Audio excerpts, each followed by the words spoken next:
How about cutting the commute between Connecticut and Long Island down to about 20 minutes? Can you imagine? Some say it's possible if you just build a bridge. That's where most transportation experts start to hit the brakes. NBC Connecticut's Kevin Geist joins us live outside the Capitol after hearing out the proposal. Kevin, this isn't the first time this has come up, right? No, Kevin, this idea actually goes back nearly a century, about 100 years in total. It's come up in various iterations since then. Most recently, it was studied by the state of New York back in 2018. Never went anywhere beyond that. But now you have a developer here in the state of Connecticut who continues to pitch the idea, believing that this is the moment. This isn't the first idea that people think's a pipe dream. Look to what Bill said with the moon landing. The moon landing's a lot more crazy back then than there's bridges now. A new call for support of what was pitched as a modern attempt at a bridge the likes of the Brooklyn or the Golden Gate, a bridge between Connecticut and Long Island, an idea that does pique interest.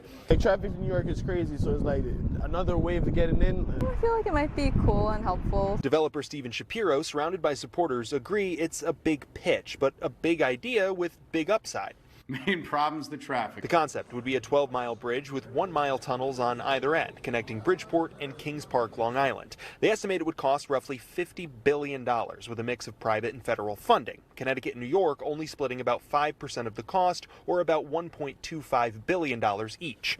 The economic impact, the construction costs, the environmental impact, anything and everything that had to do with this idea becoming a reality. Last legislative session, a bill died in the General Assembly's Commerce Committee that would have conducted a feasibility study for this project. Republican Representative Joe Huxa plans to bring it back next session, echoing economic, job, and traffic upsides. But in 100 years in Connecticut, it has never left the idea phase. The Connecticut Department of Transportation saying a bridge is not in any of the DOT's plans, adding, quote, "This proposal has never been vetted by CTDOT or any transportation planning organization." They say they're focused on the safety and mobility of current and future projects that benefit travelers. But this development team says they won't be deterred, believing the idea is a long time coming and a win for the region.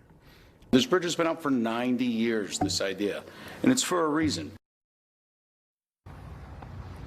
I reached out to Governor Ned Lamont's office for his thoughts. We haven't heard back at this point, but in the past, he has acknowledged that it's a long-standing idea, something he's been aware of for a very long time. But he also points to the very large price tag to get the project across the finish line. As for our neighbors in New York, the developers say they have not had any direct contact with Governor Kathy Hochul. We're live in Hartford. Kevin Geist, NBC Connecticut News. Kevin, back to you.